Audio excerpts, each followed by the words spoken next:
Hello, everyone. I'm going to give a demonstration on how we can use UKG Kronos to make employment status changes from termination of an employee to maybe changing departments or changing salary, changing hours in the department or in the job. So I'm going to go through this couple different options that we have available to us that we want to go ahead and start using. So the first thing you want to make sure when you log in that you're on your double head silhouette here, and you'll come down here to HR. I'll pull this up. So HR, and then we're going to click on HR actions.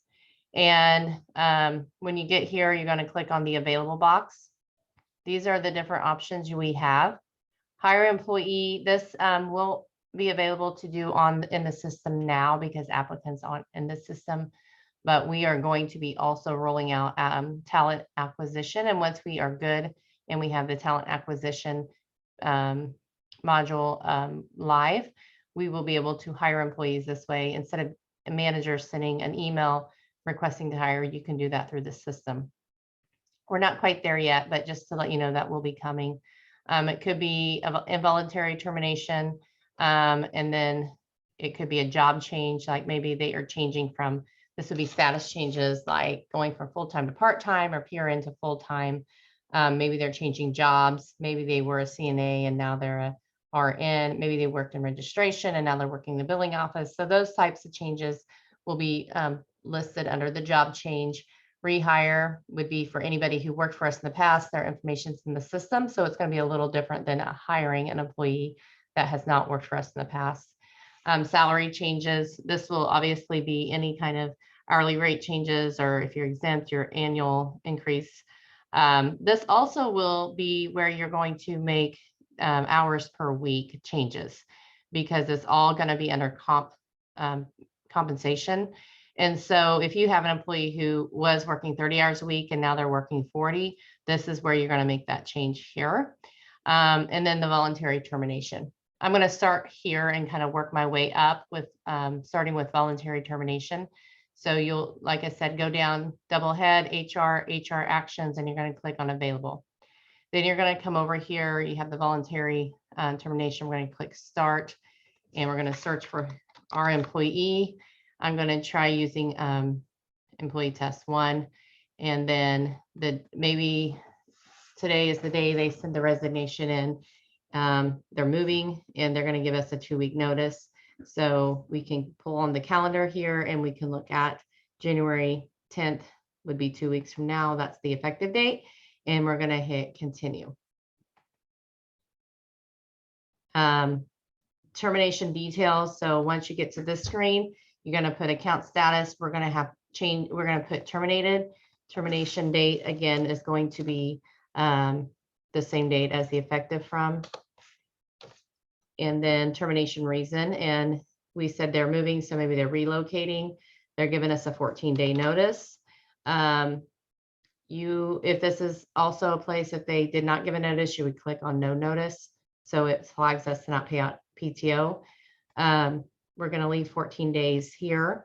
Another nice option we have is to upload the resignation document. My recommendation is if you get the resignation, you can just save it into a temporary file and then upload it, click upload, and find your, you'll want to do open visibility so we can see it in the system. And then you can put display name and it'd be resignation letter. You can just type that in this box here and then hit upload. I didn't upload anything, but when there's something that I did choose here, then there will be an option. This will be highlighted so you can upload the document. I'm not going to do that right now, but then once you get that done, you will just kind of look over it, make sure everything looks good, and then you're going to hit submit. And it's just saying you're about to submit an HR action request, and we're going to say, okay, that's what I want to do. We're going to hit submit again. To let you know, kind of just to, so when that happens, it's going to go through a workflow, and it will go, if the manager's initiating it, it's going to go from the manager to the director. Once the director hits approved, then it's going to go to HR. And once HR hits approved, it's going to go to the CEO or the COO. And until each one of those people in that workflow have approved, the change is not going to be made in the system. So even if it's after 14 days and you're still seeing that employee in the system, you're thinking, I'm pretty sure I did that. And it's going to happen as we have new processes. We're going to have to take some time to get adjusted to it. But what my recommendation is if you feel like you did something in this system and you're not seeing the change, let me know, because me or Jill or Stacy, and we can find out where it is in the workflow. And what I want to show you is HR can go in and we can look at the workflows. And so here I submitted this request today, and I can come here and I can look and see where is it in the workflow. Well, except for that one didn't have one. Let me look at here.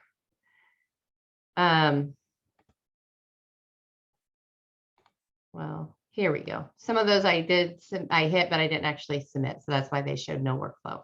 So this one was actually submitted, and you can see here it started today. And today's December 27th. This is when it was started. And then it's right now at the director level. Once the director approves, it's going to come here to HR. Once I approve, it's going to come over here to the CEO or the COO. And then once they approve, that is when the change in the system will be made. And so if you have anything and you're wondering, hey, where is this at? I can pull this up and say, oh, it looks like maybe it's with the director. Maybe they were out a week and they just haven't saved or haven't seen it.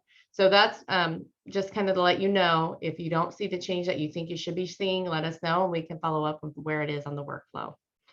The next status or HR action we're going to talk about will be a job change. And so I'm going to look here, and maybe we have a CNA who works at Eastridge and they are now on RN and they applied for a position on acute. And I'm going to use that just to talk about all the different ways that we use the job change option. You're changing the position, you're changing the department, and different things like that. So we're going to go maybe status, maybe this CNA was PRN. So you're going to see those 3 different changes by clicking on start, and we're going to search for the test employee here. And I'm going to type in their name because there's a specific employee I'm looking for, and that's test employee 6. So I'm going to click here, and maybe this effect is going to take effect also on January 10th. And so we're going to pick those dates. We're going to hit continue. These are the 3 different sections we're going to fill out: the employee information, the manager, and the profiles. The employee information is like things like where their job is, and all of this is where they are going to. So if you're filling this out there in your department and you know what status they are currently in the system, we're going to fill out where they're going to. So this employee is going to go from the CNA. So what we're putting in here is actually an RN. So I can type in RN. These are my options. I'm going to click on RN acute. And the reason code is, well, that was a promotion. And then default cost center. So they're going to Onega acute. And we're going to browse for Onega acute here. And if you just type in Onega/acute and hit enter, we can find these options. And it looks like Onega acute nursing RN acute is here. So we're going to click there. And then employee type, maybe they were PRN and now they're going to full-time. And then the hourly rate, we're just going to leave, but the options would be their hourly or salary, but we're going to just leave this as an hourly paid employee. I'm going to hit save right now, and it says, okay, job change saved. Then I want to change their manager. So I am a manager who has the employee, but I'm now going to send them to a different department. So I'm going to say they're now going to manager 1 test. If it's acute, obviously that's going to be Lacey Niehaus. And then director would be maybe, it will auto populate depending on who you're choosing as your manager, because the director will be assigned to that manager. The executive, you don't need to worry about these other options. You can just leave those as they are. And then we'll go ahead and click save here, and hopefully that works. It did. And then the last thing we're going to look on is profiles. And for the most part, you won't have to worry too much about these, but I will tell you, let's say this was a PRN associate, like I mentioned, but they are now going to a full-time employment. So they are now going to be eligible for PTO. Okay, so this is the accruals profile here. This means if this is blank, they're not going to get PTO. So if they're going to a full-time position, we'll want to click here and we're going to do regular associate, or we're going to do associate, hit apply. Now once this is approved, their PTO will accumulate on effective the date we selected as the change. And then we would want to go ahead and add a benefit profile. So they have the ability to enroll into the different positions or the different insurances. We get all of that done. We're going to go ahead and hit save here. Okay, that all looks good. You have your 3 check marks. You changed all of those, and we're going to hit submit. Says you are about to submit an HR action request, and you say, okay, that's great, and hit submit. And now it's going to start the workflow. And again, we'll want to make sure that if you were wondering where it is in the workflow, let us know and we can look it up. And maybe we need to do a follow-up phone call to make sure somebody saw that request to approve it and let it go through the system. The last thing I want to talk about is salary change requests. And this may be something like, obviously, you know, we're talking about salary change requests, so it could be maybe they just had an hourly rate change. So we're going to say test employee. HR really is going to be the one to kind of let you know. Obviously, that's kind of how it works now. If an employee is going to be eligible for an increase for whatever reason, and that we'll communicate that. So you can, as a manager, get the workflow started off. And maybe this is going to be an effective date of January 3rd. Maybe it's the RN position we were talking about, and they're going to be a salary change from that. So now we want to go in and change their salary, and we're going to hit who the employee is, effective from, hit continue. And then we're going to come down here and we're going to hit a add button here. And what is the amount going to be? So maybe they went from $10 an hour to $20 an hour. You're going to put in 20 here. And this is where you do the per. Obviously, if it's hourly, we want to go ahead and do per hour change. This also is where we can change the hourly hours per week. So let's say an employee, this employee was 10 hours a week, or maybe 16 hours a week as a CNA. And now they're going to a RN position, and they're changing their hours from 16 hours a week. So now they're going to be actually 36 hours a week. And so you're going to back out whatever was in there. Maybe it was just 0 hours because they were PRN, or it was 16 hours because they were 16 hours a week. We'll go ahead and put 36 here. You can see under this box, I put, it has per, and you have different options. I would just say we want to go ahead and put per week on here, unless they are a salaried employee, and then we can put per year. But since all of our stuff is based on weekly hours, I want to go ahead and make sure that we're indicating this is a per week. You won't need to worry about this. It's going to be 26, and that's not going to change. And all the rest of these boxes, you're just going to leave the same. And you get done with that. Oh, sorry, I forgot to add this up here. This one would be if they're going from the CNA to RN example, we're going to say the reason for this salary change is a promotion. And you're going to put all of that in, and we're going to hit save. We're going to have this as a full-time. So maybe they were in as part-time, and now we're saying full-time. And then pay type, we're going to say this is an hourly paid employee, and we're going to hit save and say okay, and then we're going to hit submit. So just to kind of review that a little bit, under the salary change option, that's going to include the hourly rate, and it's also going to include hours per week. So if the only thing you need to do it for an employee is this employee is going from 20 hours a week to 40 hours a week, that's all you're going to need to do. You don't need to worry about the pay. We're going to click here and hit salary change request. And I don't remember which test employee I was working on, but let's just use this one as an example. And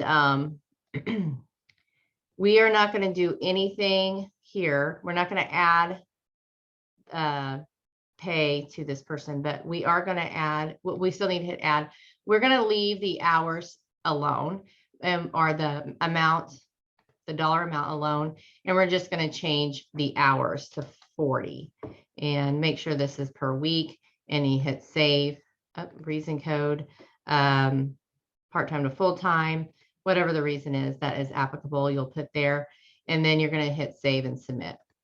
So again, that salary change is a little different, I think, than what we're probably used to.